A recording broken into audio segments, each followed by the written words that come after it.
Hello, everybody, and welcome to the podcast. Well, the live stream, whatever. So today we're going to take a look at the Free Folk. Um, Now they claim their name isn't based off of Game of Thrones, but given everything else about them, I think it's safe to say their name is probably based off of Game of Thrones or something to that effect. So these guys have come to my attention for a little while. There's just been a lot of people have been talking about them a bit. There's been some e-drama around them, so I figured that I'd take a shot at it because this stuff is really funny. I'm gonna apologize in advance just because this is kind of they're kind of boring, but I think I just have to get this clip out of the way. We're casting you out of Valhalla because you don't know the riddle of steel. So we're gonna be playing that a lot during this.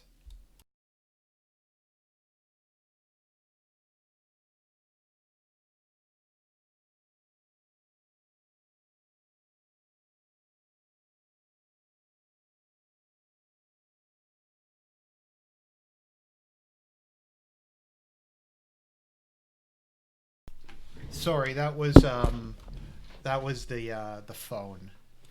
So I've done a little bit about them. So let's just before we get into their podcast, let's just look at their website, the Free Folk. So obviously they had somebody who knows a little bit about website design. So they're on YouTube and Bitchute. That's okay. Everybody's on Bitchute. The Free Folk. Moved by the greatness of our European ancestors and the example of our gods and heroes, we are passionately committed to cultivating excellence in ourselves and the world, in harmony with natural law. But pagans don't believe in natural law. That's kind of like a big part of their worldview. Um, but whatever. Okay, so we believe that the flame of the West can be kindled in every European heart, and that through this kindling, civilization can be birthed in ourselves, our relationships in the world. Kindling, like in Dark Souls, kind of. Here, the seeker will find a beacon of light and inspiration. We invite every ethnic European man and woman to hearken to it. Good evening. Get a coffee. Oh, thank you, Spencer. That's gonna go straight to the going straight to the bills. Okay, so look at this. We have like some people. I don't know if they're doing interpretive dance or something. That is interesting. Um, okay. Building folk in our homes, communities, and throughout the world. Our mission: adopt the thinking, behaviors, and practices of our European ancestors. Why is that capitalized? In order to foster civilization in ourselves and the world. Love our folk. Serve our folk with love, passion, and commitment. Keep the ethics of Thu and Throth. Throth. What the fuck does that mean? What? Thu and Throth. Is that like some fucking J.R. Tolkien shit? Um, Building inclusive heathenry. Okay, let's see here.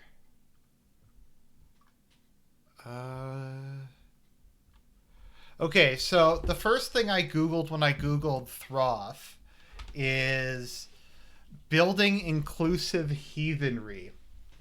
Okay, so let's see here. Inclusive heathenry does not limit itself by race, gender, understanding, or expressed affectional choice. It is not is not universalist, as inclusive heathenry is not a catch-all that will hold every person who does not self-describe as Christian, Muslim, or Jew. Inclusive heathenry does not limit itself to those who revere the teachings, practices, gods, and goddesses of the Germanic and Northern tribes. Inclusive heathenry also limits itself to those who respect that. Okay. Um, Persons of any race, gender, or sexuality can embrace the gods of the North or practices. Okay, so I don't know. That's just the first thing that popped up. So I don't know if this is probably not. I don't know what troth is. I don't know if that's like some J.R. Tolkien shit or like what they were thinking, but I'm going to assume those are the same people. O Oat Oatver, the tenets of the free right and right goodwill. Is this like some sort of translation thing that I'm just not catching on to? Um, Cultivate virtue within ourselves and inspire it in others through healthy modeling and encouragement. Be living examples of moral excellence and greatness. This sounds like somebody ran this through a translator. Build, okay, raise children, create high art, thriving businesses, local folk building. Local folk building works with individuals at a grassroots level to develop them and their families through a variety of programs. Okay. We got the tiki torches right here. Um, we got the tiki torches. Um, let's see here. Now, the thing that's going to be kind of the punchline to all of this is they have all this website. They're talking about the movement, and they have 84 subscribers on YouTube. So that's really got to make you wonder. You think they could get like some more views if they were this big movement? I don't know. It's kind of weird. Let's see here. The spirit of giving. Okay, give us money. We're building civilization. Join us for Intro to Folk Building on YouTube. Participants receive a free gift. A fire is kindled. Your folk building event here. Yep, support us. Okay. I'm assuming that that's the reason. Okay, let's look under about. Okay. We acknowledge the existence of a natural order governed by universal absolutes. That's not paganism. And seek to preserve and further the European people, their culture, spirituality, and folkway within that order. Why is order upper class? I don't know. Let's see here. The order in accordance with natural law and the principles of universal ethics. We subscribe to a belief in sacral kingship, tribal assembly, freedom of consciousness, and the sacredness of oaths. We subscribe to a belief in the faith and fidelity, custom and conduct, peace within the tribe, and peace between tribes. Let's see. I think they had guest rights somewhere. I'm trying to see where this is. I forget if it's on this, but they do talk about guest right at one place. So I still am kind of believing that this is probably some sort of Game of Thrones fan site. I'm not really sure exactly, but yeah. So anyways, let's keep going. Folk building. Forging civilization. Okay. Everyone has room to grow. Okay, let's see here. So sign up for this stuff that I'm sure doesn't exactly exist. Ritual services. Marriages, funerals, blessings, names, coming of age, and other rites. Contact clergy. Counseling and intervention services. Okay, let's look at their store. Let's see what these guys are selling. Your cart is currently empty. Much like my heart. Okay, media services. This is like the shittiest looking store ever. Okay, what are they selling? Candles. Oh, they're selling candles. Okay, let's see what these candles are like.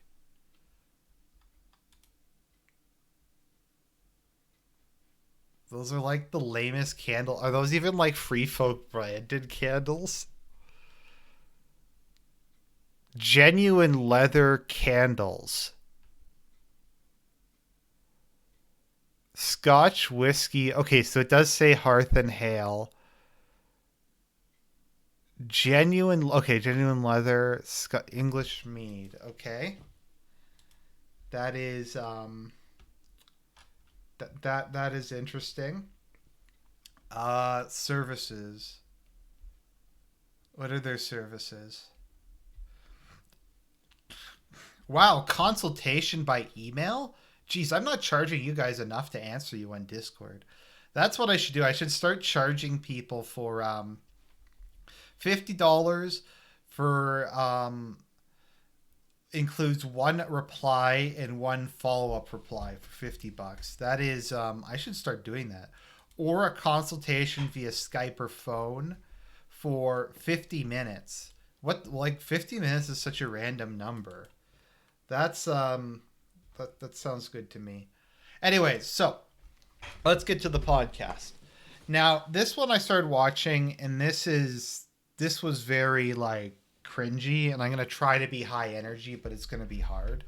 So I picked this one in particular because a certain person who's become associated with this group is not in it. And I don't have anything against him personally. I like the guy a lot. He's always been nice to me. But so I'm not gonna like take any shots at him or anything. But it's good that he's not in this one. So let us begin.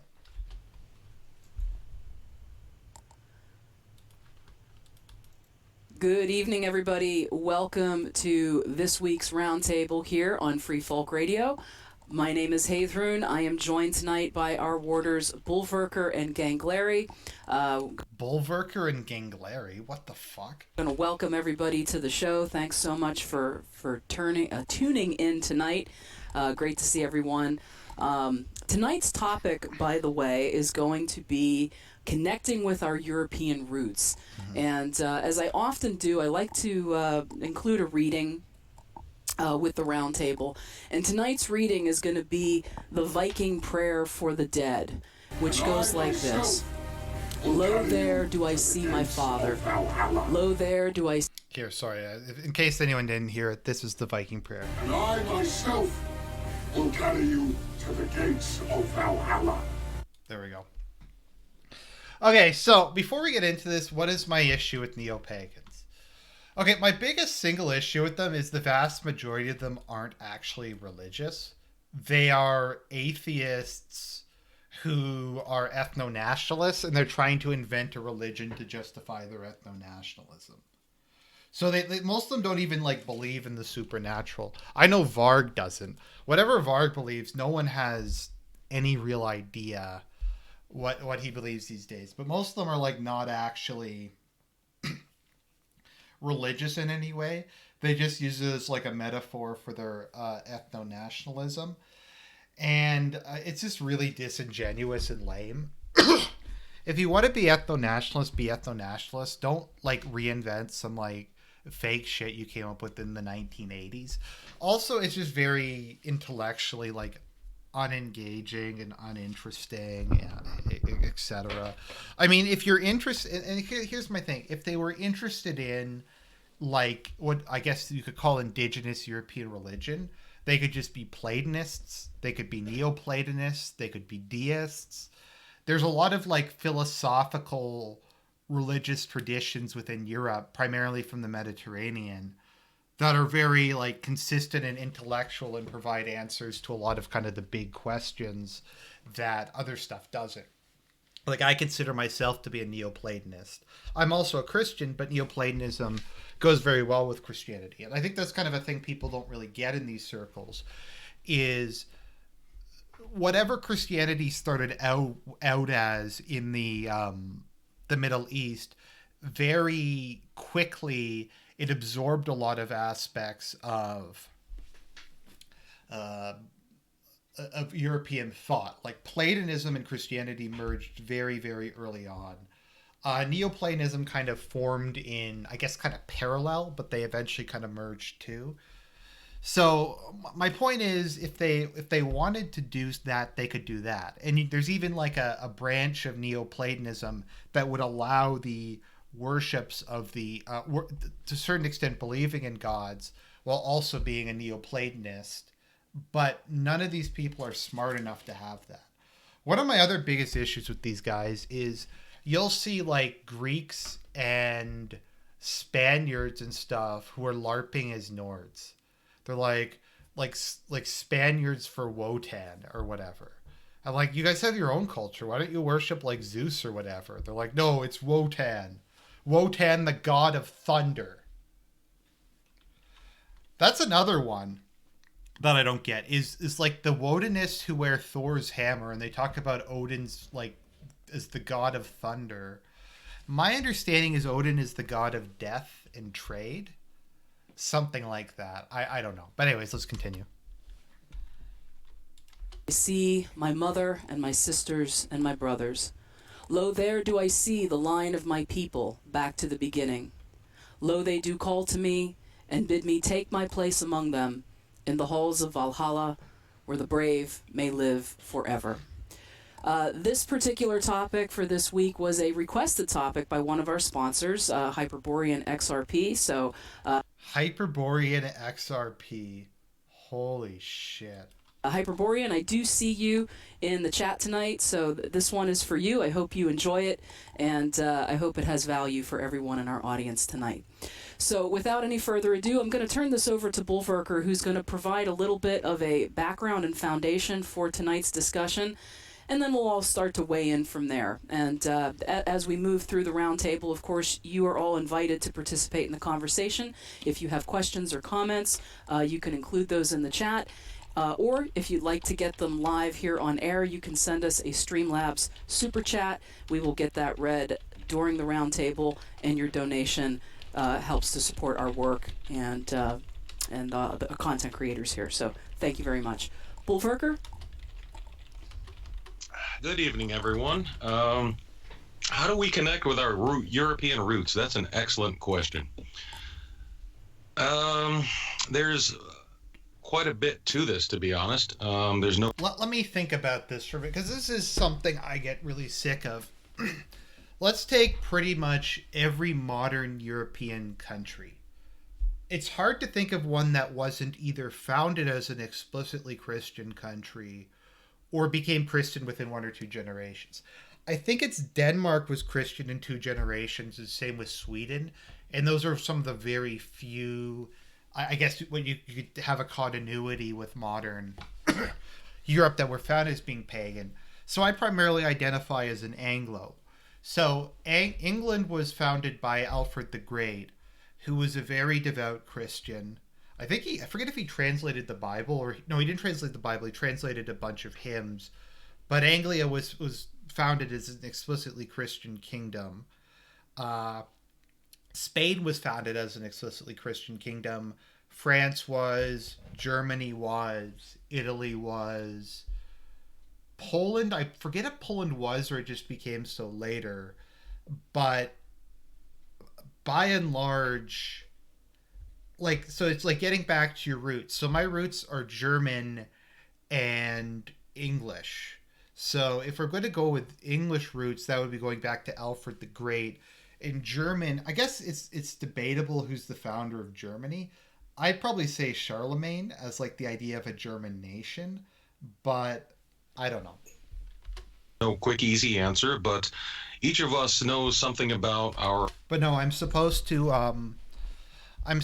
throw that out and I don't know, worship Wotan. Our ancestry, I would assume, and unless you were adopted and had no idea.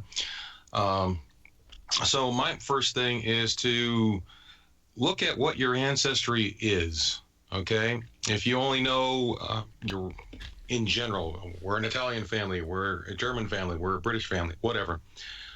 Start looking into family records if you have them, or even go on Ancestry.com and start looking up these family records, see how far back you can go. And most of our families do converge to certain areas in Europe. Now, what this is going to do is going to allow you to narrow down your preliminary studies. And by preliminary studies, I mean start looking into good science as far as archaeology, anthropology, and even folklore of those particular areas tonight. What you want to do is you want to narrow it down to where you're from, because we must remember that Europe was divided into hundreds of tribes, and each individual tribe had their own offsets on culture, on religion, and whatnot.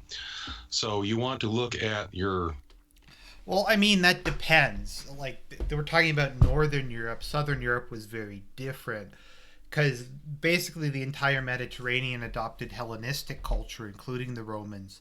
So you did kind of have this overarching culture that kind of collectivized all of them,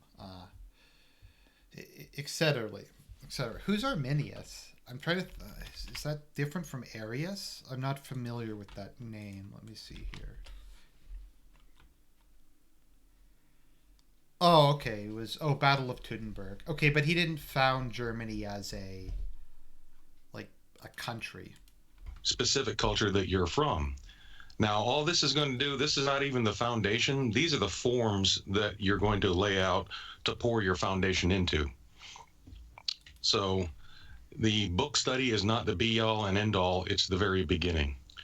Then what you want to do, if you can, is get in contact with people currently in those areas, But they're or cocks. elderly people that were possibly from those areas and now live wherever you live, and start getting the word of mouth handed down folklore and traditions They're massive cocks. from though. that particular area, from your family, because families will have traditions that are particular to them that even the local tribe would not have. And this is the way you're. Actually, I got a cool family story with regards to that. So my great grandfather, I think my great great grandfather served in India. He served in the British Army in India, and because he served in the British Army in India, he developed a taste for curry, and that's kind of something that's been traveling down to my generation. So whenever my father and I eat stew, we always put curry on our stew, like traditional British potato and beef stew, because we picked that up from my great great grandfather. So that being said, here I just take a little intermission. Let me just put this up. Where is this? Where is this? Where is this? The golden one seems like a really nice guy. I have nothing against the golden one. Okay. So they redid 23andMe and they rebalanced it. So this is what my 23andMe looks like at the moment. So Franco-German and British-Irish. I think I'm a little more German because I think one of my great-grandparents on my father's side was from Alsace or something like that. Let's see here. So that is my background. I guess I'm China economy strong because of that. But no, it makes sense that they're mostly from from Switzerland, just because my mother's family is Mennonite, and that's where I think Mennonites come from. You're building your foundation from which you can build the house of your life from, basically, of your worldview. This can be difficult. When I was younger, I actually made the effort to go over to the ancestral lands my people came from in Germany and the Netherlands to actually speak to rural people there and find out what was it like, what's the culture, where did I come from, and I told them why. It's a little easier now in that through social media and the internet, you can probably get a hold of people and get some legitimate information from them without having to spend hundreds or thousands of dollars to travel. Although if you can travel, do it, because it's very interesting to see where you come from and that sort of visceral feeling you get of being home. So what you need to do after that... I did have that when I went to England. Then you start getting into what's often called personal gnosis, and this is going to come from elements. Okay, here we go. Of your soul complex. Part of that is your warder, and later on getting. Okay, let's go back a second. Called personal gnosis, and this is going to come from elements of your soul complex. Part of that is your warder, and later on, Ganglary will tell you a little bit more about the warder. Also your D-seer, which are your female ancestors. Your dice? You're going to roll the D20? And your Alvar, your male ancestors. And part of the reason I recommend you study some hard science and history about your area is so that you can understand the symbology that you're going to get from these entities and portions of yourself to verify that you're getting legitimate gnosis and you're not just hallucinating or having a flight of fancy. Study hardcore science to get gnosis from your ancestors. Okay, makes sense to me. So it's a complicated process, but it's doable and it's very rewarding. I found it very rewarding in my personal case. Hey, Tharun, have you gone through any of this and traced your lineage and built your roots from your ancestry? Somewhat. Now, I don't have an extensive family history because I come from a broken family, as many do in the modern day. So I know a little Comes from a broken family. Big surprise. bit about it. I know that in my case, I came from a Germanic bloodline and also an Italian bloodline. But what was interesting is very recently, it was just a couple of months ago, I learned from my mother that my surname is not actually Italian. Although it came from Italy, the names in that area actually have a Germanic history. It was more in the Lombard, the region that would have been settled by the Lombards. So I may have much more Germanic blood in me than I initially realized. So even though the name is Italian because it came over from Italy, the people who actually settled in that region originally were Germanic tribes.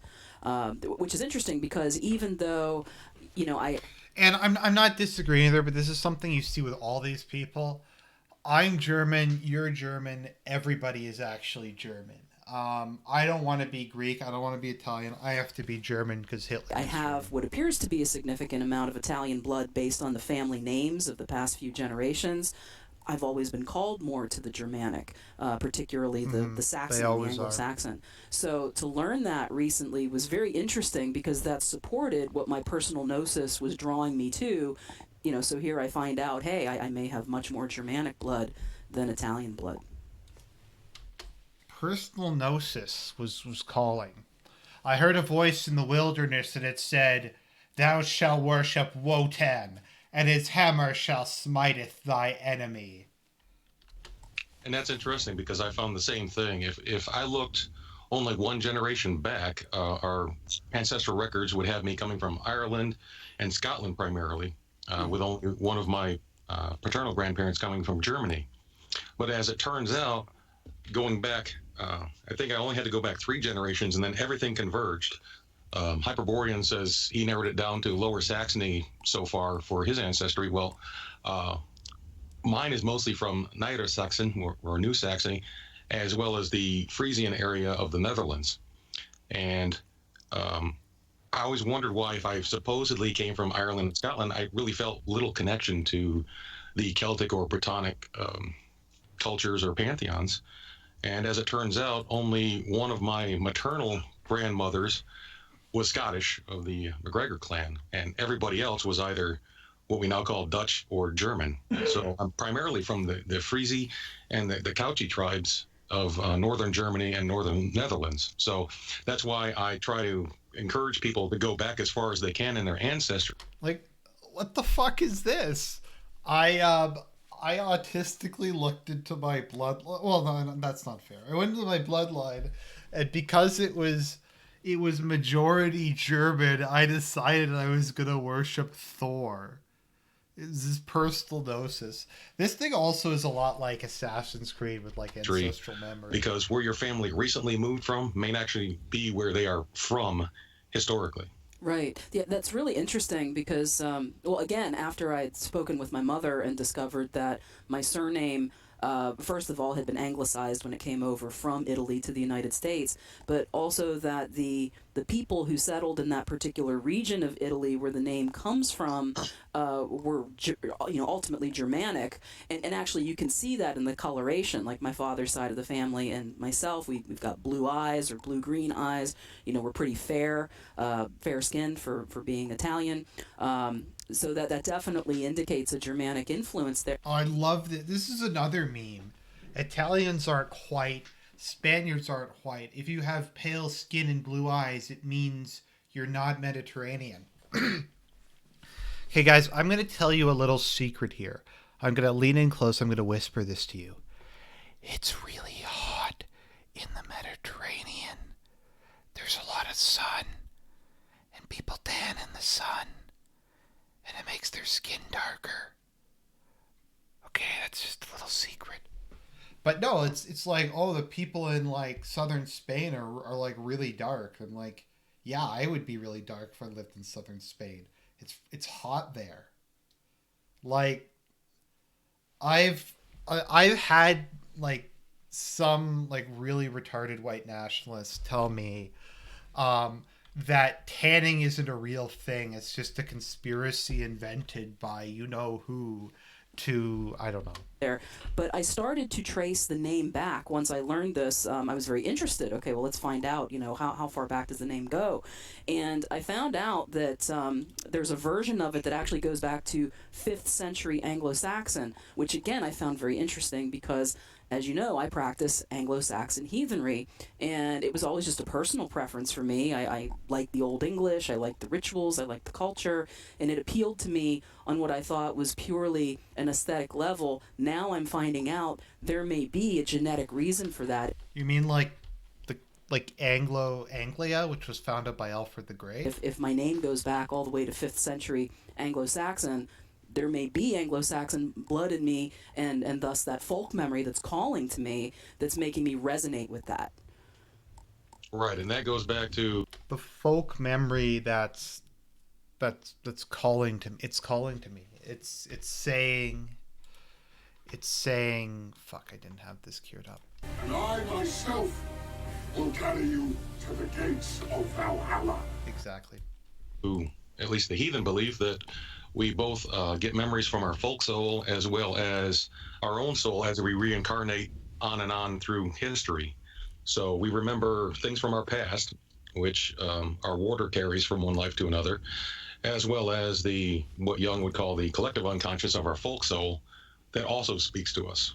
Mm-hmm. This sounds a lot like they just pieced a bunch of things together. I don't know. Now, to be fair, I do recall in a number of Greek myths talking about reincarnation, not in the way we would kind of understand it, but I do recall that sometimes great heroes were allowed to go back and live another life. If memory serves, the Isles of the Blessed were reserved for those who had returned to Elysium 3 times. But I never thought it was that big a part of these religions. I think it was kind of something that happened a couple times, but I've never heard of it as being like a core principle of Greek belief, nor a core principle of Norse beliefs. Now, maybe someone who's more familiar than me with the chat, more familiar with Norse paganism than me, is reincarnation like a really big part of it? I've never heard of reincarnation in Norse paganism. And Larry, do you have anything to add as far as the folk soul and tribal memory, anything like that? Well, the metagenetics that you're talking about, my family, we usually associate that with a disser passed on to you blood-wise kind of thing.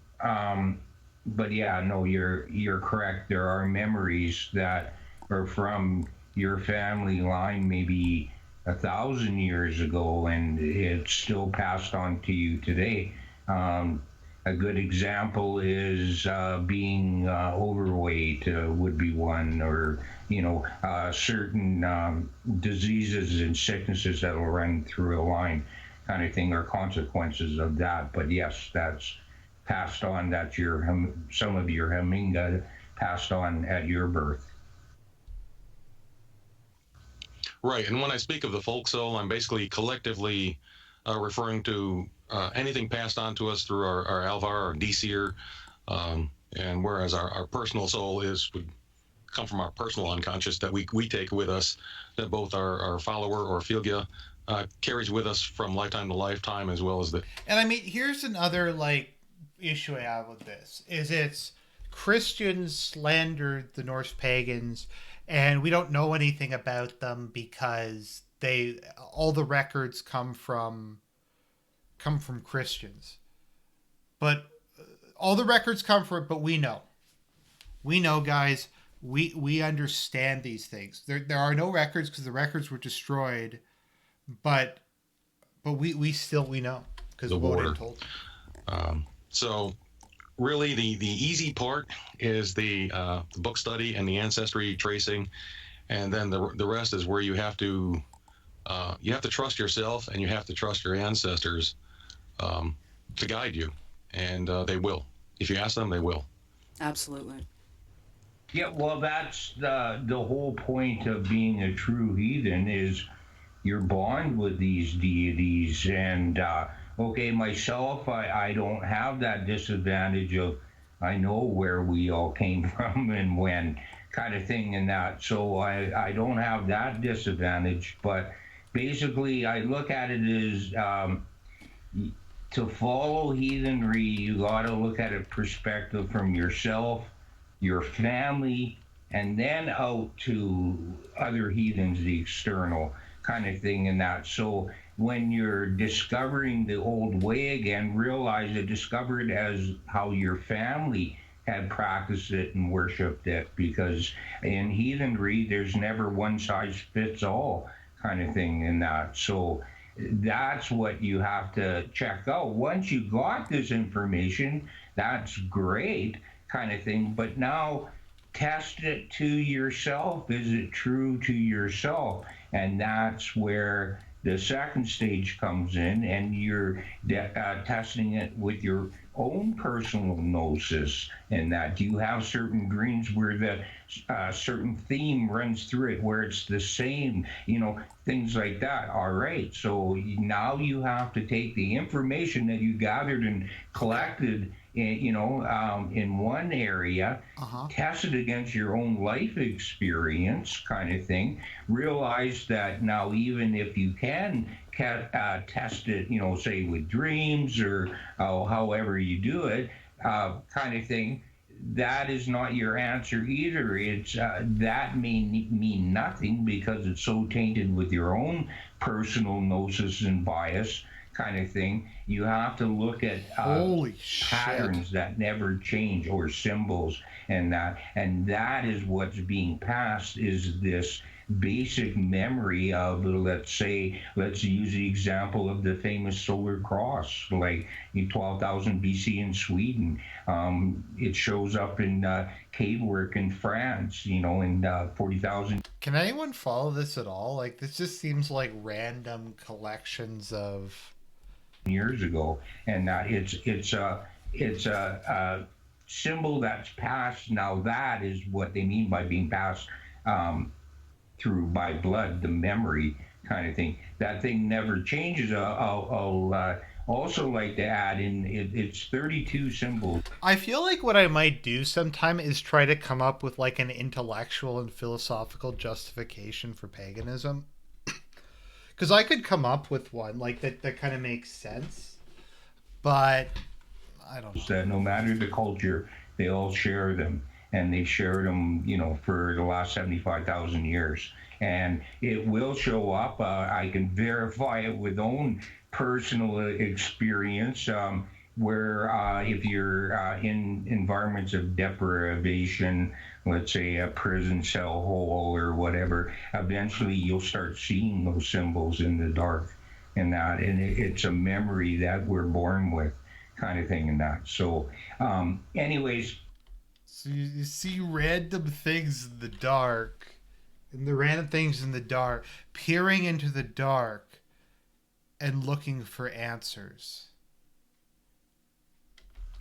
To wrap it up, is the material that you are able to find, about your family, about what culture your family was in, what were they like, kind of thing. Because remember, over our history, there's many migrations, and that the Celts all started off in Bulgaria, like kind of thing, and that. So you have to realize whatever you can trace back. Myself, paternally, my paternal family, I can go back to 1005, but my maternal family, I lose them at the plague, like kind of thing. It's toast, like kind of thing and that. But trace back as much as you can on who you are. If you come from, a generation of single parents and, stuff like that, then all right, some of it you may never find the answer to. So you have to come to a decision, then I'm going to start right here and work out from there and that. So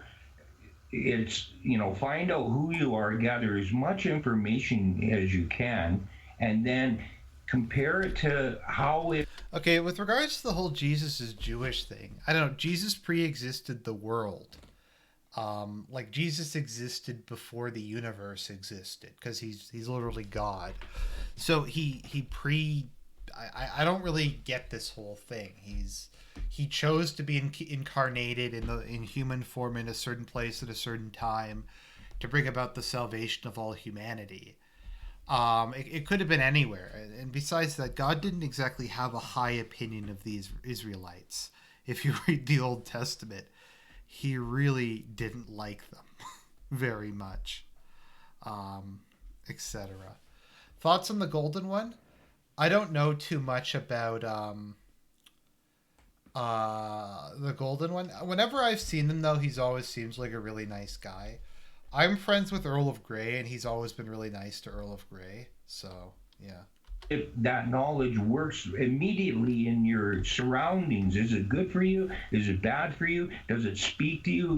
Like some people say they become heathens because they learn things and it just spoke to them, like deep down inside. That's what you're looking for in that, like kind of thing. In that, if these things, even though you don't quite understand them, they kind of make sense, and that's what you're operating from. So always test all information. There's stuff on the online now. It's impressive stuff, but it's a crock of shit, like like kind of thing and that. So always constantly test, and the beginning is build your family and build your bond with the deities, like kind of thing. And they're not a one size fits all kind of thing, and that, and realize the differences in the deities, like kind of thing and that. So that's how you begin to become heathen. Now I'm trying to imagine myself if I didn't know my family history, like how would I do it? And basically that's how I would do it, is find out as much as I can about me and my family, where I came from and what were they like kind of search out that. And you may have to put some of it together, like kind of thing, to see if it works. And find other sources as you search out further and further about cultures and tribes and that, and finally you can verify what's true, what isn't for you in that, like not for all the rest of us heathens, for you in that, like with regards to the whole time is interesting. What a lot of people, and this includes physicists, think time is the experience of what would be the term, entropy. It's the experience of the decay of order within the universe. So the question is, would time exist if entropy was stagnant, or if entropy flowed the other way? So the idea being, before the universe existed, when the universe was created, it wound a watch up, and the watch is winding down, whereas there was no watch prior to the existence of the universe. So I think time just wouldn't have existed back then. Well, you can't even say back then. I think it's just something that a human being can't really comprehend, because humans exist in time, and it's very hard for us to imagine something that we haven't directly experienced. It all works and it speaks to you, you're on the right path, like kind of thing and that. So, to wrap this up, anyways, what a lot of heathens find is they're great on studying, the surviving resources and stuff like that, but they don't personally test it if it's true. It's just words written in a book. Is it true? In that, now Bolverker, we were talking about symbols like the solar cross. Now, Bolverker, him and I one time had an experience where I was telling him about the eternal journey where you meet that order, and I had told him that no matter who has that. What the hell's a order? Journey or that vision or that UPG experience kind of thing, there's some things that never change, and one of them is you never look them in the eyes, and that, and all right, now that is something that'll survive through any culture, any individual, that is knowledge that all must know, like kind of thing in that, eh? So that's understand is that's how we build ourselves to be heathen, like kind of thing. We're not lower whores or Edda parrots. That means nothing. That most of that is Icelandic culture, and most of my family's histories, we didn't really think a lot of them. They were kind of like Norse hillbillies, like kind of thinking that. So so basically realize there's big differences in the cultures. I come from a Danish culture. We draw sacred space when we blot. We, use horgers, standing stones, stuff like that. If you go into Sweden, now it's Hofs. They use Hofs. Same with Norway. They have buildings where we don't, like kind of, So there are differences. We're all achieving the same thing, but, that's cultural differences. And, people don't understand that when they're reading Icelandic things. That was a way different culture. Basically, I don't know if anybody wrote about this yet, but the overlooked like center that even now today was Gotland. That had a huge influence over the Vandal area and the Viking era in that, and yet it's treated like almost forgotten kind of thing, and it was actually very There's a very important. good And quote about the so Trinity. I'm just trying to realize, find like it. Iceland, A they friend have of their mine own put it. It culture. was like Norway the has best their own culture. way So I've do ever Danes, heard. like kind of thing, and we are different. So kind of thing. So don't base all your knowledge on just one well, like kind of thing. Test the waters, say, like kind of thing, and you'll understand, because the main thing is if you build a bond with the deities you say you associate with, they'll draw you to those. You'll know it, like kind of thing, and that you'll feel it, and Right. that. You know, And Clary, before we go too far from like the ancestral memory and what we're talking about, Tiffany had a question a while back. What do you think of curses following through your bloodline? Oh, what do I think of them? Yes, very possible. You're talking to a good family. We know that. Yeah, no. Okay, here we go. The Trinity is an ontological singularity where divine simplicity causes even unity and plurality to be united. That is, God is both the ultimate form of unity and the ultimate form of plurality simultaneously, which I think is one of the better explanations of the Trinity I've ever heard. Oh, and curses can last many generations, and that it depends on how it's cast. So same thing. Thank you, River Run. That's going to go straight to the Bills. Christian asks, is this another shit on Davis stream for one of his four friends? No, this has nothing to do with Davis Arini. This is just, I'm making fun of these people.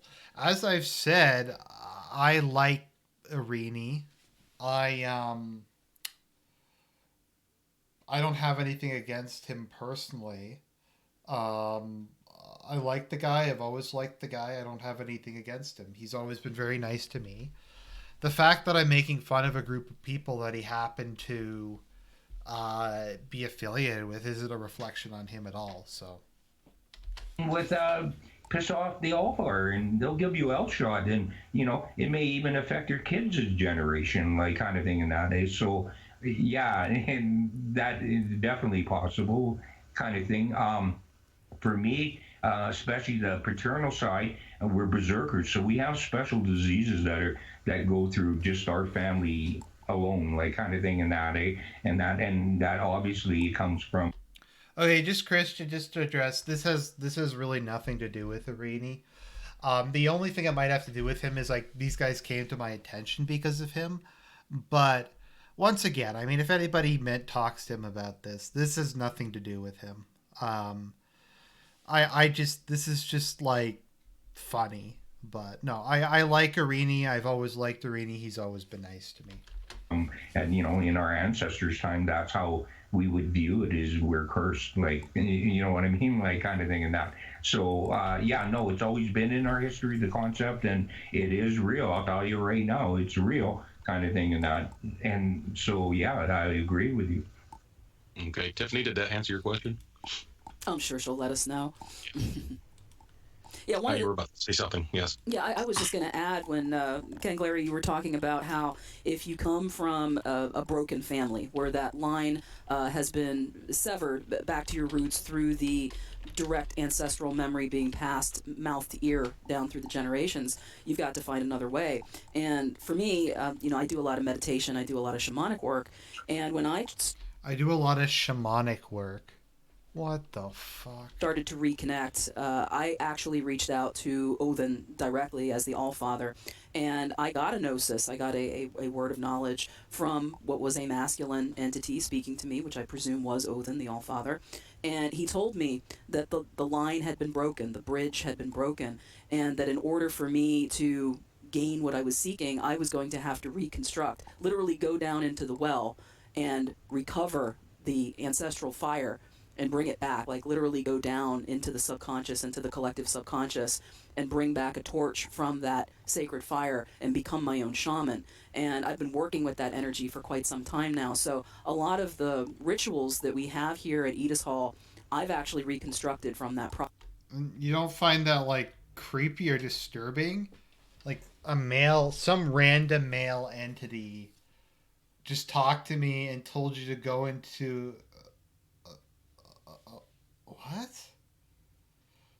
Like, I'm sorry, I'm having trouble even like thinking about this. Is fucking weird. That go through just our family alone, like kind of thing, and that obviously comes from, and in our ancestors' time, that's how we would view it, is we're cursed, like, you know what I mean, like kind of thing, and that.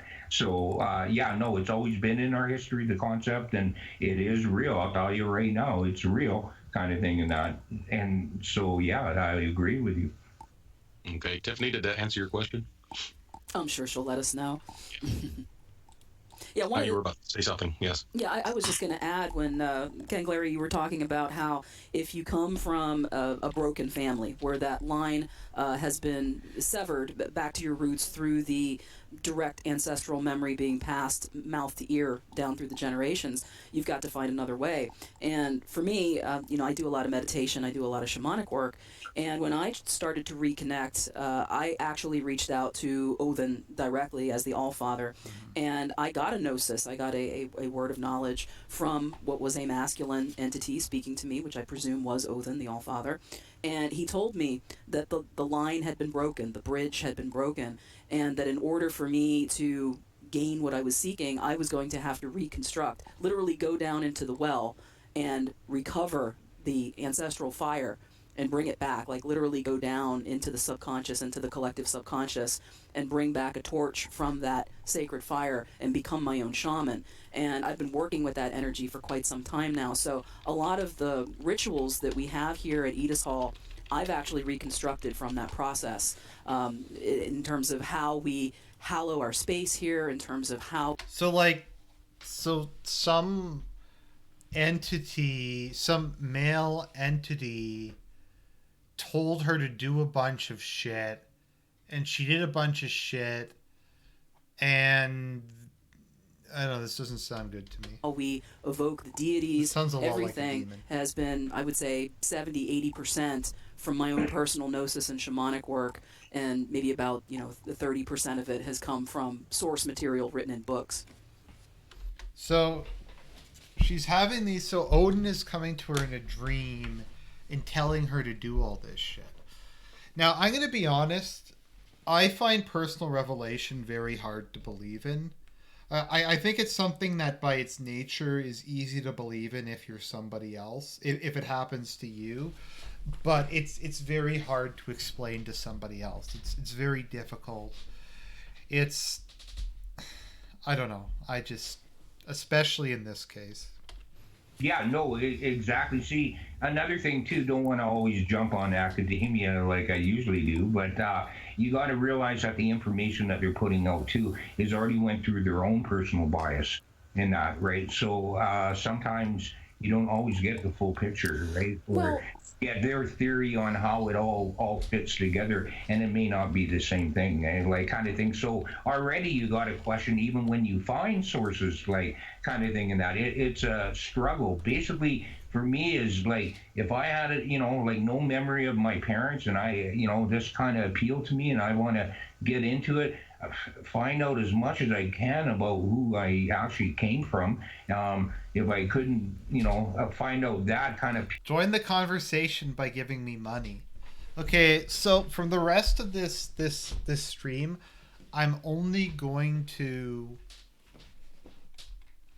respond to people who give me super chats, because that's joining the conversation. Piece together how a family in that culture would be like, and I would start from day one. I would build my family from that point on. And how do I do that? Is, well, the first step is I gotta have a bond with the deity, so I better know how to figure that out, like, kind of thing.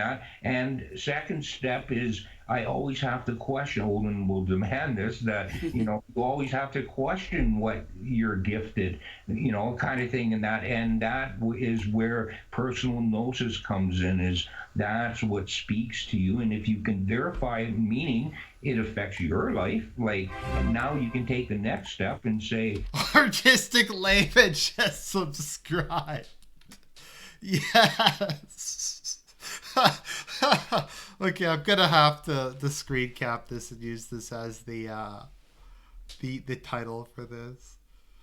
Oh, that's funny.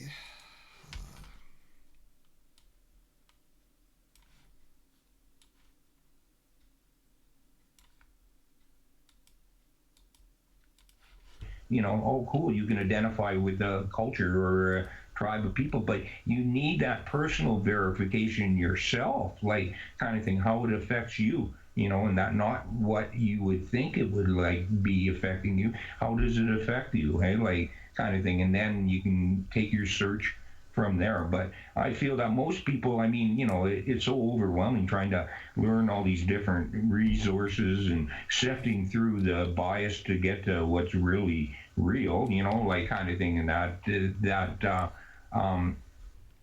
it's impossible, but it can be done. And like I said, you have to feel it in your life. If you're meant for that path, it'll show up in your dreams. It'll show, you know what I mean? Like, even when you don't try, it'll happen. And that, like, kind of thing. And that's how it's going to speak to you first, like, kind of thing.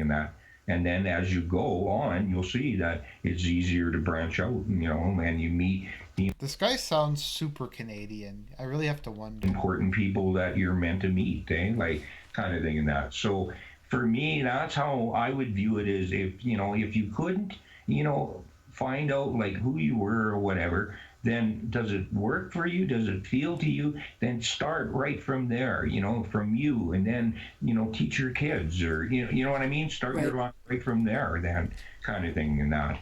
And for me, what was very different is, as you know, and as I think most of the folks in the audience know, I'm betrothed to Freya. That is the deity that I am most close to and work most intimately with. But it was Odin, it was the Allfather that responded to my prayer for connection to my roots. I found that very interesting, that the ultimate paternal spirit came through in answer to that prayer, and not my patron deity. So you have to be open to that too. When you're searching for this. Oh my God! It's Jack and Hagar. Yep, they aren't Game of Thrones LARPers at all. Information in a shamanic way. You're doing meditation, or you're doing shamanic work to connect with that. Be open to what comes through. It may not be the patron deity that you work with directly. It may be another deity, or it may be your ancestors. It may be your Alpha or your Deseer that come through. Your Alpha or your Deseer. Put yourself in a state of receptivity when you're working in that way. A couple other things to keep in mind also is that, as far as, like, patron deities go, it's not so much that you choose them, they choose you. Oh, absolutely. Yeah. I know I chased after a couple, and basically they wanted nothing to do with me, and someone I had no clue of wanting to deal with is one of the most prominent ones in my life now. Yeah. But more importantly, again, Larry, you said that, if you can only go back so far, then you have to start asking what works for you. Guys, you got to understand that tradition has never been either a singular block among all Europeans, nor has it been static throughout history. Everybody has always adapted their traditions and their outlook to what best worked for them at the time. So even though we have some children out there that like to accuse us of being LARPers, we're actually not trying to reenact a Iron Age society. Whoa, they called me on that one. Or a Bronze Age society. Like I said, that's just building the foundation. what you're where. Okay, so I'm just going to talk about this again because people are wondering. That someone was asking earlier, but Argent, you're an ethno-nationalist. Okay, my issue isn't necessarily what their beliefs are. Most of their beliefs I probably actually agree with. My issue is inventing a fake religion that you know is fake as a way to try to justify your political beliefs. Because I think all these things can be justified through reason and natural law, etc. I don't think you have to invent like Wotan to deal with it. I just don't. And that's kind of my issue with paganism in general. I think you can make a very good case, at least in a deistic sense, for why God as a necessity God must exist. Plato did this very well. This was common throughout history. I don't see why it's a philosophical or metaphysical necessary for Wotan to exist. You're going to put your house on. The house is what you build. These are once you've got those roots down, once you have that foundation, it's up to you to build your house from there. And that's going to be the traditions that you keep and the new ones that you make from here out with the help of your living family, your Alvar, Disir, your deities. That's all going to be built by you. Okay? These roots, this is just the foundation. That's not where you stop. That's where you start.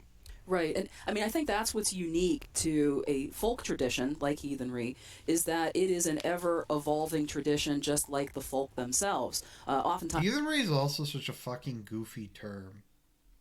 What I say is this is like a song that is passing into future memory, and we all contribute a verse, or we have the opportunity to contribute a verse to that song. So we are drawing from the well of the folk memory that has already been laid down in the past, but we are contributing to future folk memory through our deeds and what we lay down in the well of weird. Yeah, exactly. Hang on. I mean, I've said similar things to this in the past, but it's just so LARPy. Okay, Yes, couldn't have said it better. I mean, think of the world as basically a bolt of cloth coming off the loom, and our individual lives are the colored threads that are making up the tapestry. Okay, you're not just going to run your thread over where it was run in the past. You're going to add to the picture that's being embroidered here. So don't be afraid to introduce new traditions into your lives. Reverend Freres, who is a Jehovah's Witness, says there is no hell or afterlife. Ecclesiastes 9:5. I know Ecclesiastes is kind of weird. I read it once for this channel. It's kind of proto-existentialism. I don't know. I'd have to go back and think about it again. River Run says, why are they so obsessed with personal experience? I don't know. I guess they lack logos or something. I don't know. Don't be afraid. No, don't be afraid to keep traditions from the old that work for you. This is all about practical living more than anything else. And that's what it's always been about. It's not about some strange ideology. When you look at a lot of, like my personal Germanic folklore, a lot of people would find it very boring because a whole lot of it is about things to avoid, things to do, and it's very specific to the land that they lived in. And that's what it was about. It was about practicality. It's not just fanciful mythology. Right. Yeah, no, with me, what we're always taught is what we're gifted. We know our history, so what we're gifted with is our old ways. Now, we have a responsibility, is we're told it's a living way, it's not a dead way, so we have to keep it alive. That's our personal responsibility. So forever we're seeking room for growth for our old ways. It has to be relevant to the challenges you're going to face tomorrow, not the challenges they were facing 1,000 years ago, like kind of thing and that. So you have to look at it as you seek and learn, you're taking on, it's a gift for a gift, you're taking on a responsibility. So you can't pass a dead thing off to your children. You have to pass a living thing in that. And that's my problem with academia, is they teach you a way, it's just a little time capsule locked into a bubble of the past, like kind of thing. And that it,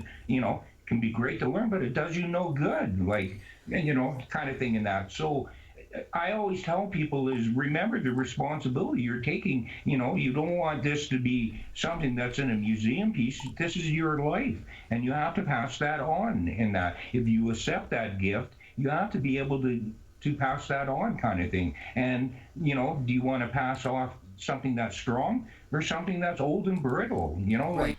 Evie says, how does one post porn in a text chat?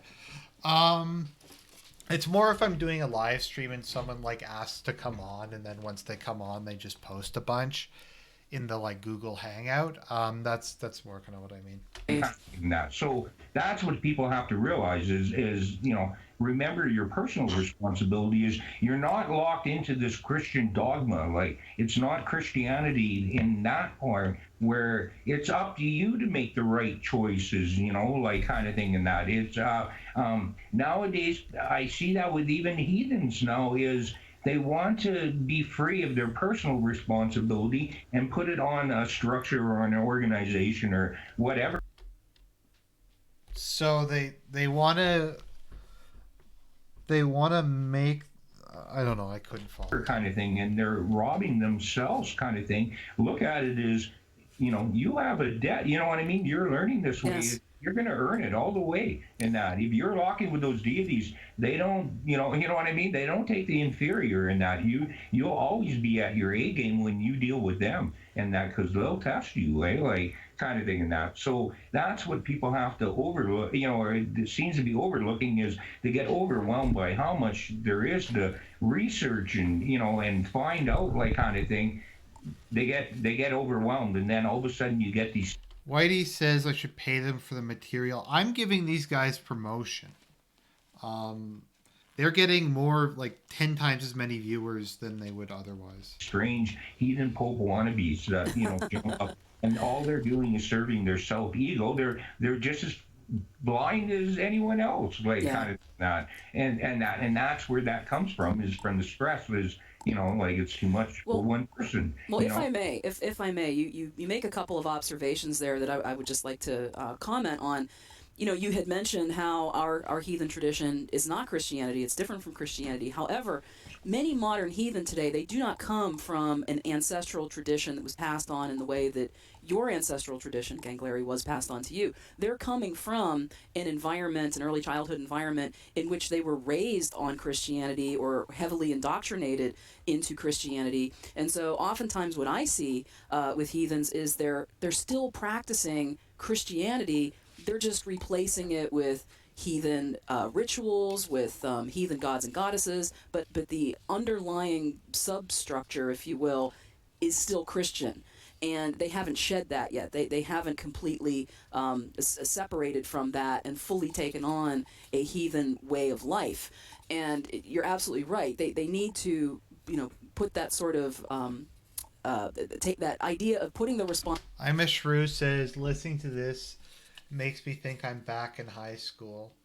Yeah, I as I'm saying, I would prefer like flat earth atheism to this, to be honest. Responsibility for their fate on a third party, because Christianity does that with its whole focus on a redeemer, and somebody else is responsible for your salvation, that sort of thing. And of course heathenry takes a completely different approach to that.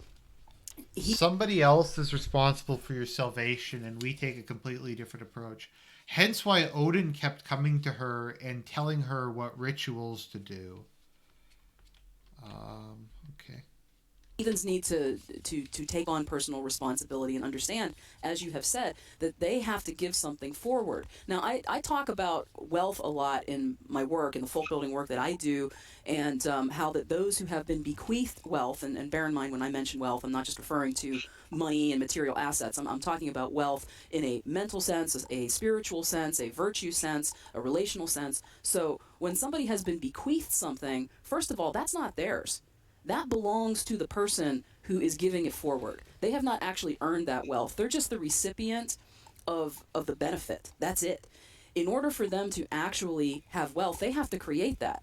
And so someone who is practicing their heathenry, they have to add something to what has been given to them so that it now has a personal value. And then, as you say, to then pass that forward. So we should always be adding something to what is being bequeathed to us. We should be participating in that process of wealth building and bringing that forward into the future.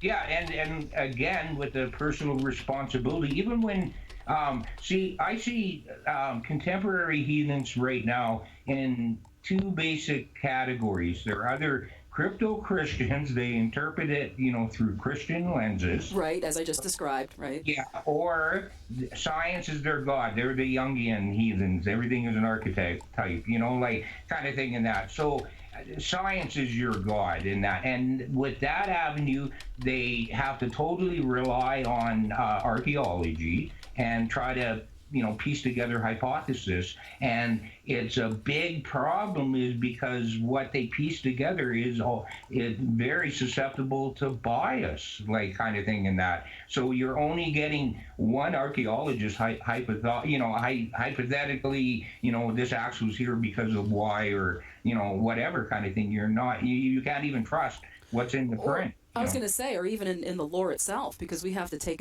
into account that much of our lore was recorded by Christians. So this is all post-conversion record keeping that was done. So we don't know how much of those Christian monks who were writing down all of this lore were factoring in their own biases. Yeah. See, in person. But doesn't that invalidate this entire thing? Okay, we have to go back to before Christianity. You have to study. Okay, let me just go back and just let me take off my glasses and just close my eyes and think this through. Okay, so throughout this, they've been saying you got to study, you got to do all this research, you got to study the traditions of your ancestors. And now they're saying you can't do that because the stuff that's written about your ancestors was written by medieval monks, and the medieval monks who wrote about your ancestors. The medieval monks who wrote about your ancestors were wrong, but you should still be reading their accounts to learn about your ancestors. So are you supposed to read them or not? Or I guess Odin's just supposed to come to you in a dream. Riverrun says Malore. Reverend Frears says, please read John 3:13 live. The afterlife is a lie. Okay. Well, you did give me money, so When I'm talking about, looking into anthropology and archaeology, I'm talking about looking at the data. Like, I like to see, in this area where I come from, there was this runestone or this. Let's see here. It says no one has ever gone into heaven except the one who came from heaven, the Son of Man. No one has ever gone to heaven and returned, but the Son of Man has come down from heaven. Okay, I don't think that's what it means. I don't think it means what you think it means. Jewelry was decorated in this way, and you can start seeing commonalities between them. Okay, now, I don't much care about what the archaeologist thinks that means, but I want to see the data. I want to see the objects themselves, so that I can study them and draw a conclusion. Anthropology, in terms of who moved from where to where, how long did they stay there, what did they do while they were there, that's what I'm interested in. I don't care about the analysis. And people ask me for books, and this is a problem I have, is because I usually give them what amount to college level textbooks, because that's the only ones that contain that kind of information. And but I thought that information was invented by the evil monks. Okay, they're expensive, but again, as far as that goes, this is just building the forms for the foundation, and I only recommend people really study what is their specific background. They don't need to study all of Europe, or even all of Germania, any of that. Just what's specific, and then move on. Don't stay in the books, and definitely don't listen to somebody else's analysis. Has past tense, we teach limbo of the father. Okay, so I'm just trying to so now they're saying don't study anything. Don't study any of this. Do your own homework. Yeah. Oh yeah, if you're listening to somebody else's analysis, you're probably getting a bias of a bias. Because the material itself that was recorded, in the 10th century or what have you, it's going to be biased by whomever wrote it down. and then you're going to have the bias of the analyst on top of that. So it just gets more and more obscured and distorted. You really do have to work with the material directly. But you can't, because the direct material was written down by monks who the bias.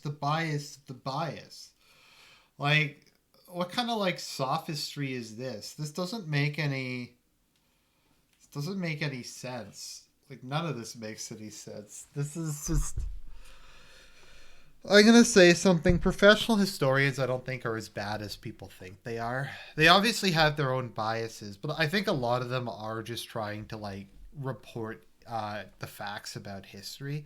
And I think if you can like fairly easily pick apart if they're like half the decent professional to kind of see what the actual facts are behind what they're saying.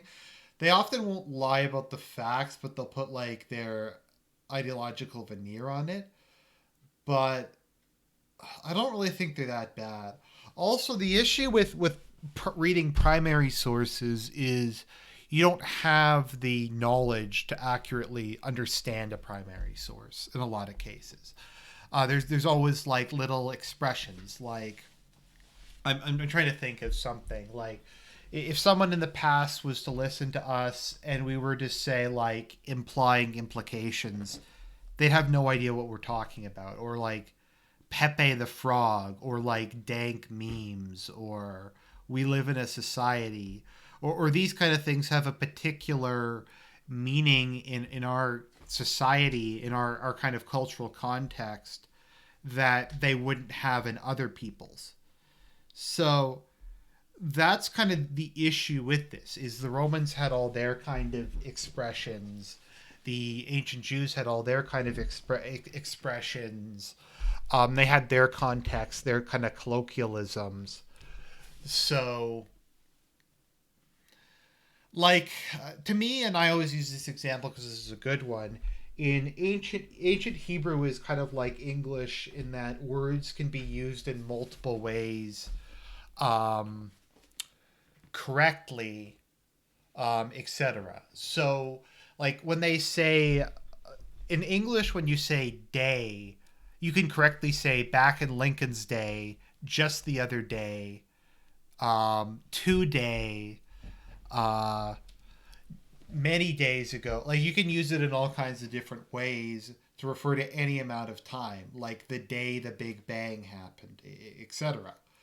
So unless you kind of understood the context of that and what the original language was like, you wouldn't, if you read 6 days or 7 days, then you'd say, oh, it's 7 literal days. But that's not how the language was written. And that's true for a lot of things. And that's why going back and learning about like reading primary sources is difficult.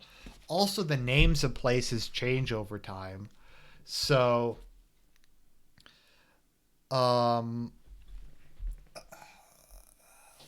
like the names of places change over time. The there's just a lot of context, so there's nothing wrong with finding primary sources very hard to read. People spend years studying this stuff for a reason. There's nothing like inferior about reading somebody who wrote a book explaining something, because in a lot of cases you just don't have the capacity to understand it by just reading it, and there's nothing wrong with that. Like if you were to pick up a, I don't know, like a master level physics textbook, it wouldn't make any sense. But if you read something like A Brief History of Time or something like that, you can kind of get some idea of some of the basic concepts, even if you can't understand the primary material. And again, your best sources are going to be if you get them directly through your bloodline, through your immediate folk memory that's passed down mouth to ear, or if you can do genealogical work. If you're not able to do that, again, because you come from a broken family and you just don't have access to those resources, you do have historical record, archaeology, anthropology, and so forth. And then there's also personal gnosis, if you're doing meditation and And don't get, I'm not saying always trust experts. I mean, buyer beware. You have to draw your own conclusions.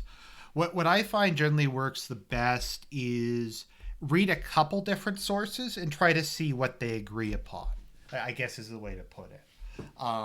Like if you read like, I don't know, 5 or 6 different books or whatever, and they all agree on kind of some basic facts, etc. Also, things that go counter to people's narrative, I think, are more likely to be true.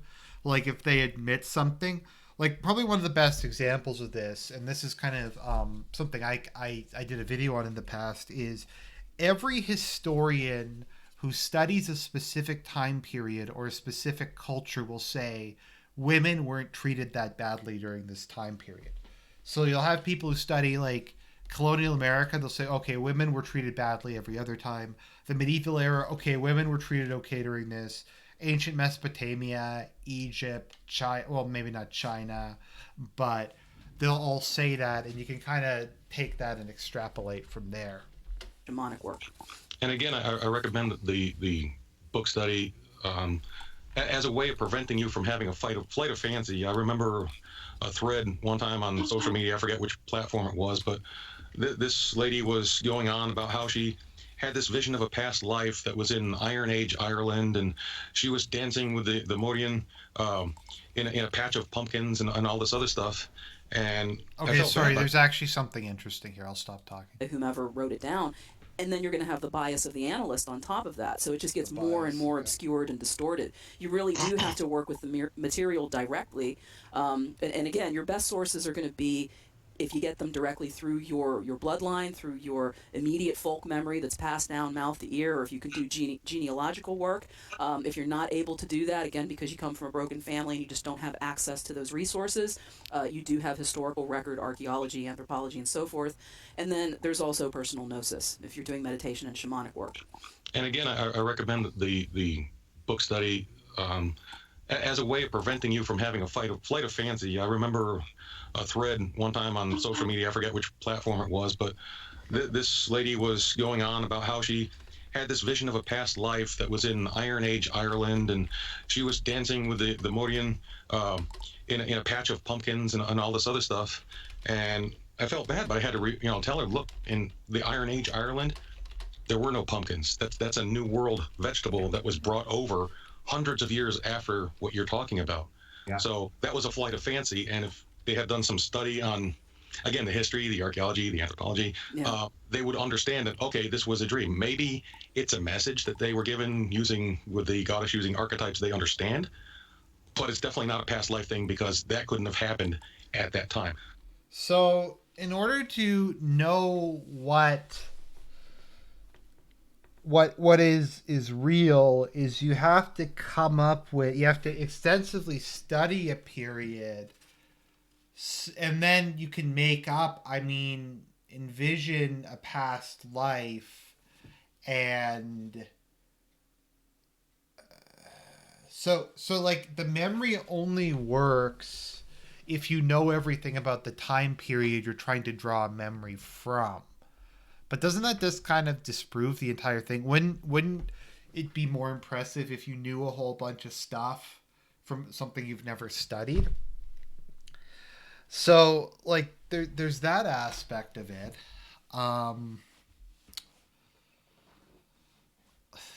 Also, past life regression isn't really, like, that hard.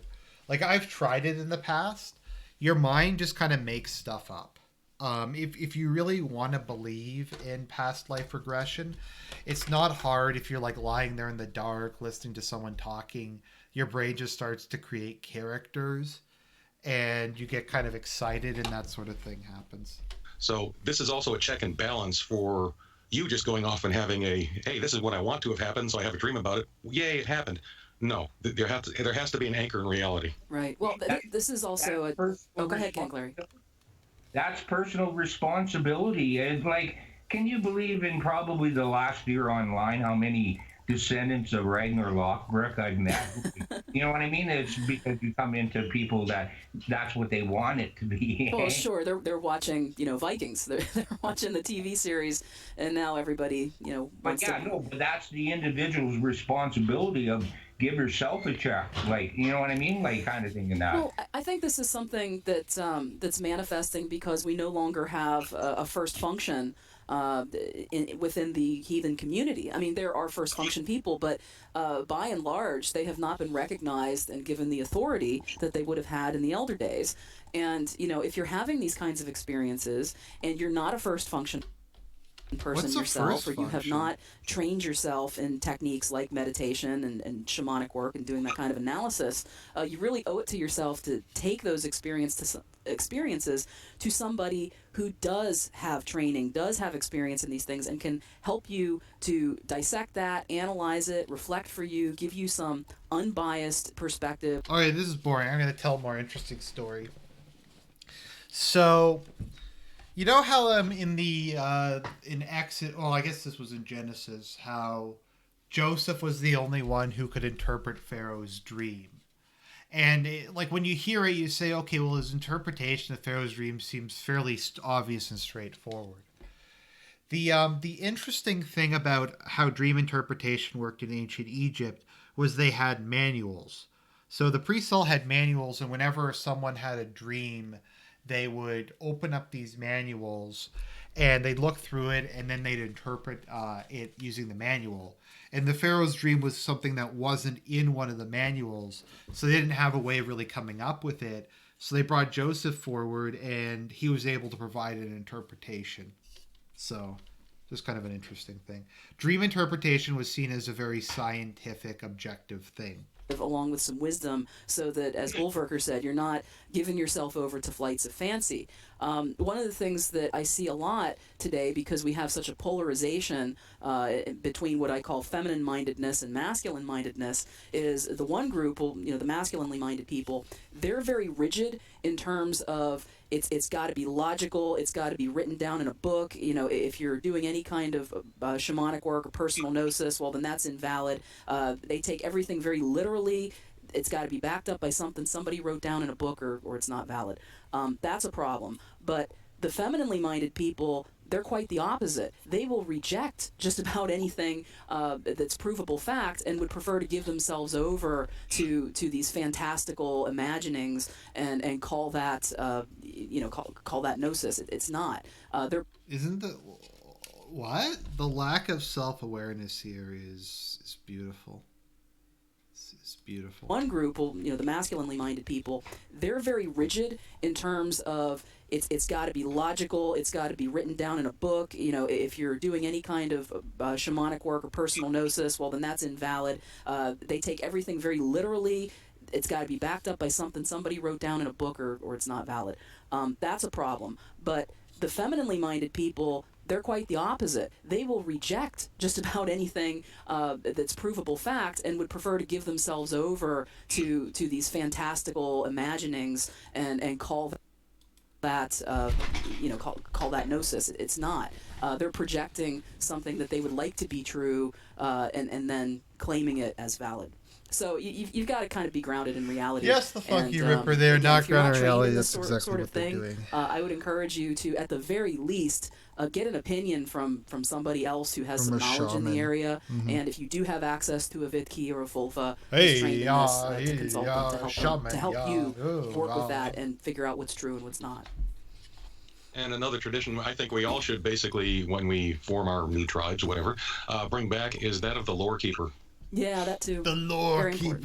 keeper. That way you have a person that knows the living record up to the current and can advise people. And that's something we are sorely missing these days. Well, because we don't have an oral tradition anymore. When we started to make reading and writing available to lay people, It's like a class we lost in Lord that, of the Rings you know? online. The oral tradition The was lore something that master. maintained the folk memory, and we see this in ancient Greece, and we see it all the way up through the medieval period. But when access to reading and writing was made available to the common man, that started to fall away, and now we really don't have it at all. Yeah, that's I've talked before with you, like when we were talking about different cultures and their traditions, and I mentioned Icelandic. There's another.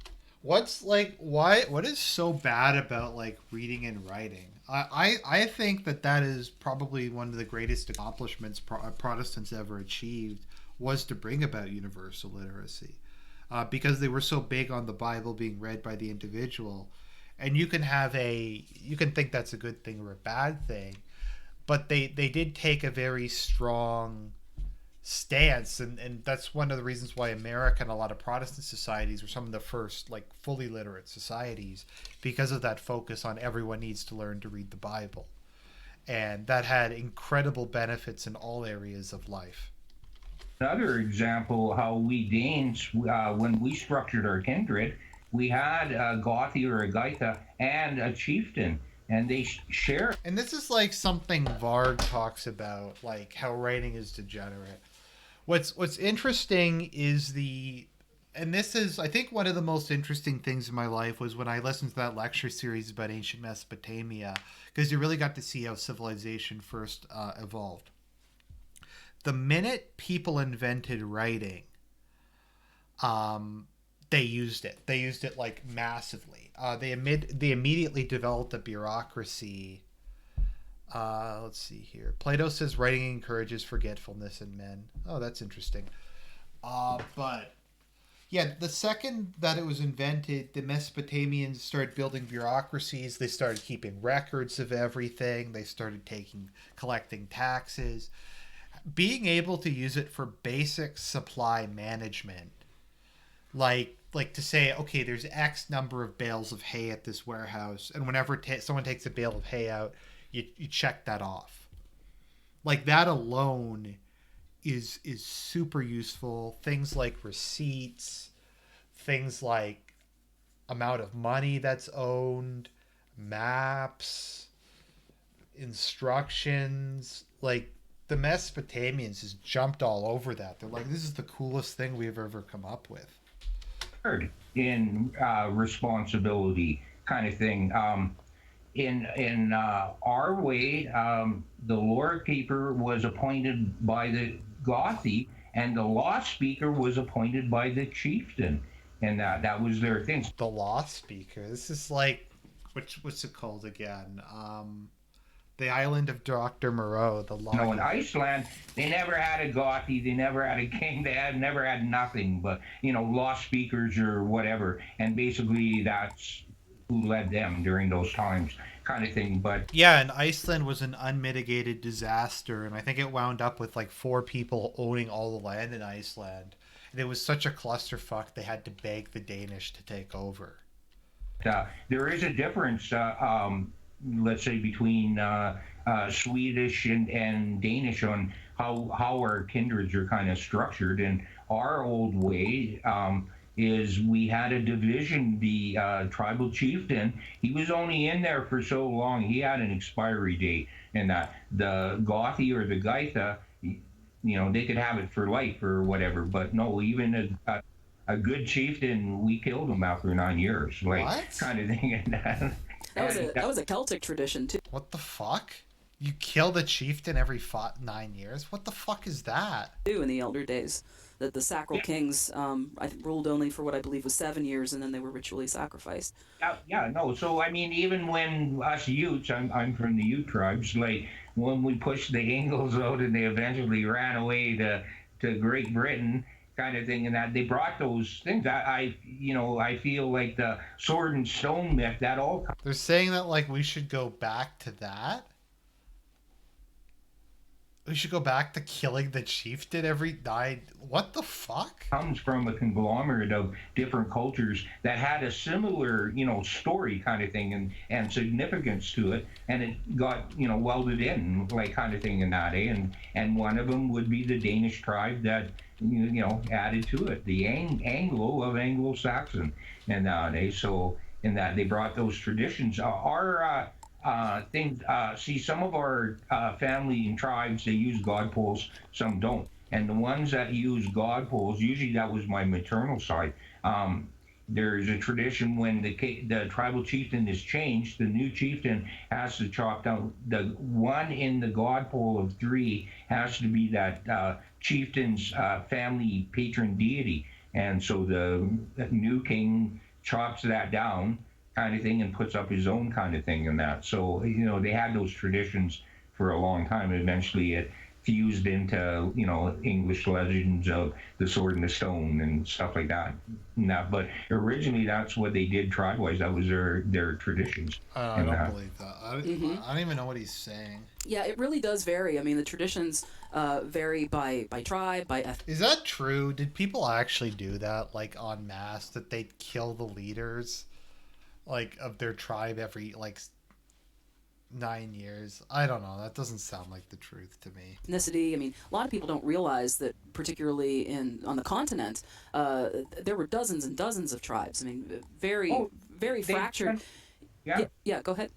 They don't understand, like, and there were tribes that later disappeared or moved, like, you know what I mean, they lived in an area for maybe 200 years and then they moved, like, kind Yeah. of thing. So they don't understand that. They don't, things like the big newbie heathens questions they fight over. Okay, like for the fact that do you kneel or stand when you address your deities and that? Well, it depends on what tribe you came from, because the Rus, the ones in the east, they did kneel, and they're the ones that used god poles. They kneeled in front of those god poles and that, like kind of thing, and that they don't understand. Kinda like the the Muslims God writing would. about us.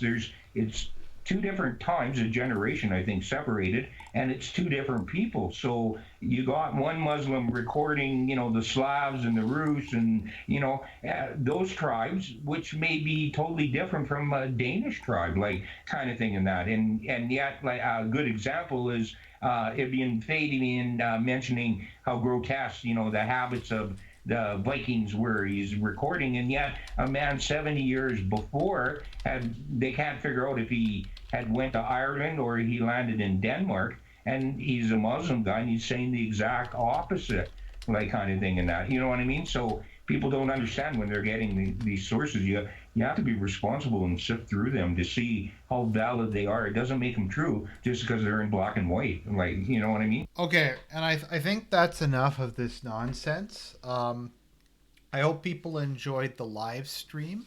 I think I'm going to wrap it up here because I don't like to go for more than an hour and a half. I think I proved what I set out to do here. I really have no idea what the hell they're talking about. But hopefully we kind of had some fun. We learned some things, and I think we had a lot of good time hanging out.